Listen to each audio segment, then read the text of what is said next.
Hello, I hope you're having a great day. So I noticed the other day that I did it again. I uploaded the same video twice. So I'm going to end up uploading the right video. It wasn't very long. It was 6 minutes, but it kind of talked about the cooler. And maybe it's not needed. But yeah, Nate's race was a success. Yesterday was a success. We got so much of the cooler done. I'll give you a quick clip of it. Okay, so we put this little box in so the electrician had something to wire everything to. And then look at this. All of the exterior walls are in. I do need to put some insulation around here. We just used glue on those. And then we have we're just holding them so that the glue dries with some of these extra pieces. But all we have left is just to put the foam insulation around this room and the HVAC tape. And then I do have one piece up here so you can see we just tacked on the first piece with nails. And this piece kind of overhangs because I need to do something to make the door airtight. But for the most part, everything is glued to the walls. All of it's on and will come through. Some of these really tight seams you can't put foam in, and maybe that's just fine.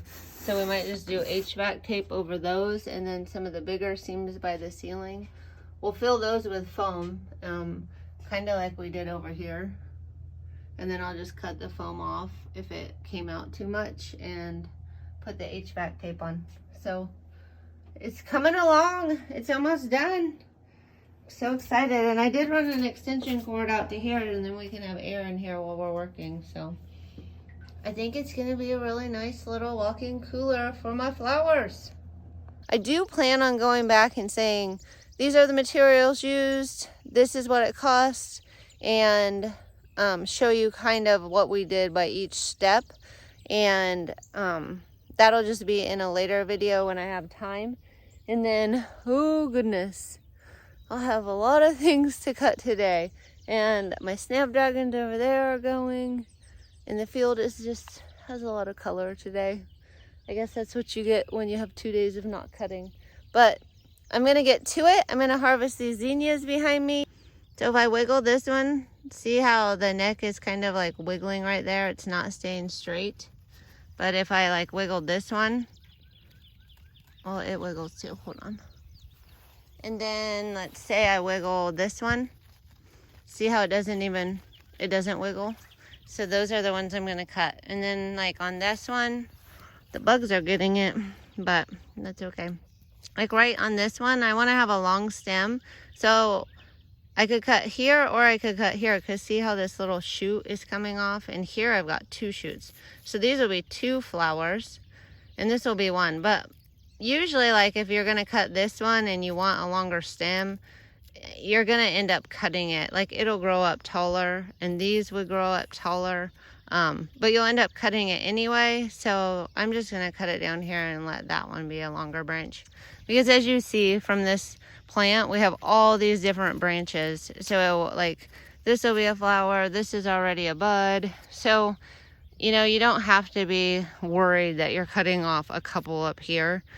You're going to get more flowers. I could cut it all the way down here. I could cut it all the way down here if I wanted it that long. It doesn't matter. You're not going to hurt it. But this is plenty long enough stem for me. I mean, that's a good foot, over a foot. And if I had a florist say I need 2-foot zinnia stems, I would cut it down here. It's not a big deal. And that right there is what is eating my zinnias. So that is a Japanese beetle, and we actually have to treat the oak trees out here because the Japanese beetles get them so bad. But I can probably find something to treat my zinnias. I haven't yet. A lot of times I end up having enough flowers that if the bugs take over a few, it's okay. But these are starting to get really bad, and my amaranth is really bad with the Japanese beetles. So I'll probably look into something and try to treat those, because I don't mind if they get the leaves. I cut them and strip them, and usually they're only on the top leaves anyway, so it's not that big a deal. But then they do start biting into my petals too. And my flowers aren't as pretty. So I'm gonna have to figure out something to do for the Japanese beetles. I know I can pick them all off and throw them in soapy water. That alone would take me a day on this farm. So I'm probably gonna have to look up some different options and just see. Maybe I can do some like that tree feed, because it takes care of them, but it doesn't hurt bees or any other like beneficial insects, because I think it just hurts bees because they like eat the leaves, and bees and stuff don't eat the leaves. So we will see. I just have to do some more research and figure it out.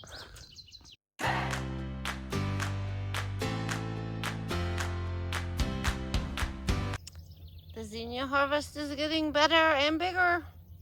I noticed today that pinka variety is really, really pretty. So the pinka variety I would or should plant more of sometime too, maybe next year. I think these three and this one were out of that pinka variety. The amaranth is starting to be gorgeous. I love it. We got a lot of different colors. And it's a lot smaller this year because I cut it off and deadheaded it. I didn't do that with all of them, and I probably should have. So it's pretty cool. I didn't cut all of it. I have quite a bit left over there that I could cut, but I do have more cuttings to do this week, and I thought I'd let them get a little bigger. Got quite a few snapdragons to cut today. Go down one side and up the other. And they're getting a lot taller, and there are a lot of really pretty colors. I forgot to show you that I also went through and cut my cosmos. It's hard when you start cutting and you just get into a groove. I forget to like do an update, but right now I'm working on snapdragons, and I think I've shown you before, but I just come way down low and see, there's a shoot there. There's another shoot here behind that leaf. So it doesn't matter. I'm just gonna go for a long stem and leave that. Oh my gosh. It's so pretty. Look at those two. The different colors of pinks. I love them. And I'm getting really long stems today, so that's good. Look at that gorgeous color.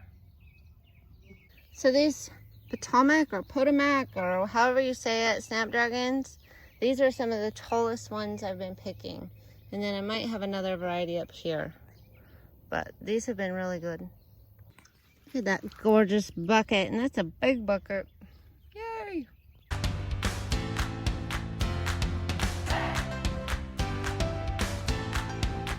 Yay! I got a ton of snapdragons.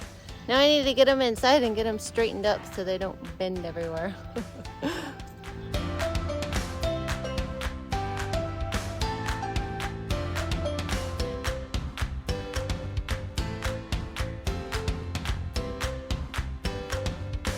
Oh my gorgeous color of purple Lisianthus. Those are beautiful. Got a little Lisianthus to cut too. And oh geez, my ageratum went nuts the last 2 days. Yeah, I'm gonna have too many flowers again. But that's okay. Too many flowers is a good thing to have. I love it. It's so pretty.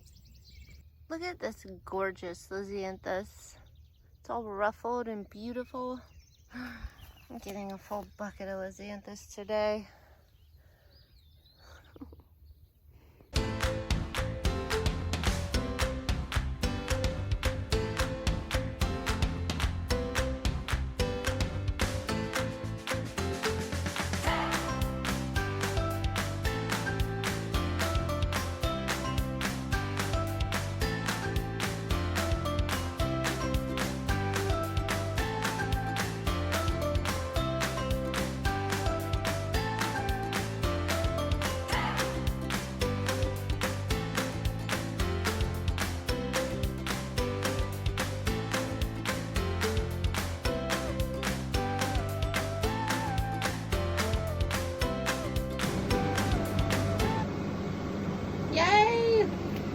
have this unit that is to keep moisture out, and I have my air conditioner in. You can see I still have gaps. I need to foam and everything. And the air only goes down to 62. But I do have a few flowers in here. I figured they were better off in here than out in the 80-degree house. So I need to get some of this foam insulation from the store and just finish this room up. There's not much left. Yay! Big shout out to my dad. He did a ton of work on this and helped me to get it this much closer. Now I just need to do it the rest of the way and get my coolbot hooked up, and I should be in business. We'll see how it goes. I'll have to let everybody know. Just to give you a quick idea, I bought this, it's 4x8 sheets. I went and just picked them up at the local, or not the local, but the Des Moines hardware store. We didn't have any in town. And then cut them to fit. Use little nails, which I'll show you, to tack those up on the wall. And then I had put a piece of plastic up first just because I knew we were doing this foam insulation, and I knew that, I mean, there could be a chance they'd want to take these off the wall someday, and I thought that plastic would, like, you could rip the plastic off and it would have all the other stuff connected to it, hopefully. I mean, maybe minus a few spots. And then after we had the first layer up, my dad actually like foamed everything for me. And I went through and just like tried to wipe it down while he was foaming. And it worked pretty good. Like, and then the second layer we cut, and then I didn't cut it as good as I cut it the first time. The first time I was like exact. So this actually allows you to put a little more insulation in the gaps. So we'll see how it does. And that needs done still. And we just glued this on. He had a battery powered, because he has a body shop, so he had a battery powered like caulk gun, I guess is what it's called. So that part, he just like did all of those, and then we pushed them up, and then we held them with some stuff. And now we got the air conditioner in. I think I'm gonna get just some regular insulation, like the paint kind of insulation. I know it's like fiberglass, so I'll have to wear gloves or something and just stuff it into every possible hole here, because I don't really want to like have this foam insulation like stuck all over this air conditioner in case it breaks and we need to take it out. I don't want to rip everything out. So I think that's what I'm going to do there. And then here is the door. We need to figure out a handle yet for the door, and then I need to figure out the gap between. So the door isn't all the way closed right now, but there's a gap here, and I think I can put one more piece of foam, and this will then, you know, as I close the door, it'll butt up tight to it. And if not, I'm going to just use some weather stripping around this area, and that should hopefully make a good seal on the door. And then I don't know, the floor is cement, but I don't know if I need to do something to, maybe I'll just put HVAC tape on it, and then I'm just going to see how it does. If it doesn't cool off to 40 degrees, I can try using some of that like reflective paint on the ground, and that might do the trick. So it says it's 54 in here, even though the air conditioner is set to 62, so it is making it cold. So I just brought in my little room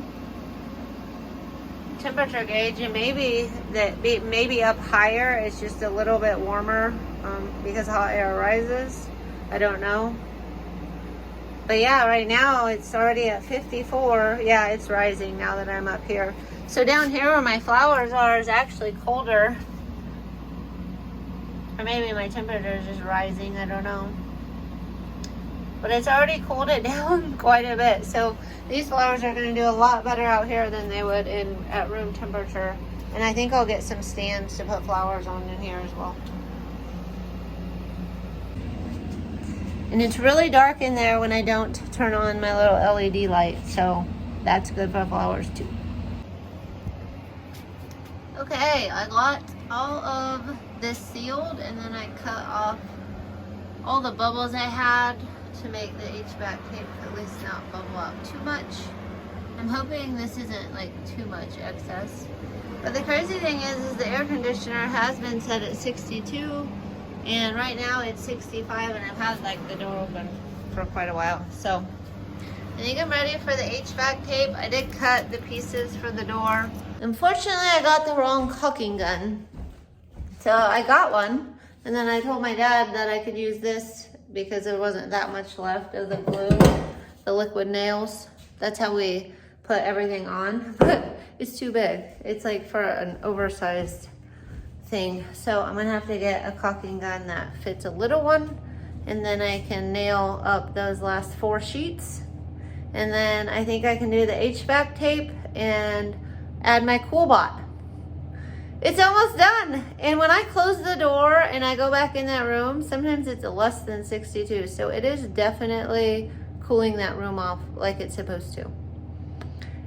And the air is staying in. And my flowers actually look happy, even though they could go 20 degrees less. So I'm not the best HVAC taper. It's a little wrinkly, but it seems sealed, which is the main thing that you want. And I put the first little flowers, even though it's not 40, but these have been in here anyway today. It is keeping this room cool, and I do not have the HVAC tape done. I still have all the walls to do, and then I still have the door and the gluing, but I had to get my flowers on a shelf. It's so exciting. I think it's going to work. Like, it's definitely going to be cooler, and when I get this HVAC tape and the door sealed and my coolbot on, we should be good to go. I'm so excited. But I think that's going to be it for today's video. It was a busy afternoon. I harvested it in the morning. I have a lot more to harvest. I have a order tomorrow going out to a florist. I have a big wedding order going out, and I have all my bouquet subscriptions going out. I did make 2 bouquets today. I made one for the electrician's wife, and then I made one for one of my subscription people said they would take it early, and tomorrow one of my subscriptions will take it early. So that'll take some of the load off Thursday and Friday. Anyway, I hope everybody's having a great day, and I'll see you in the next one. I hope everybody has a great day, and I'll see you in the next one. Check it out. I did not do as good a tape job as maybe my dad or somebody would have done, but I feel like it looks shiny, like there's gaps, but it is solid. I think those are just shadows, but it is all sealed except for I have one last piece I'm putting up right up there, and then I do have to figure out I'm going to stuff all of that with fiberglass installation, and then maybe I could just put this tape up around it when I was done. And then the door and maybe the gap in the floor, but I'm not sure about it.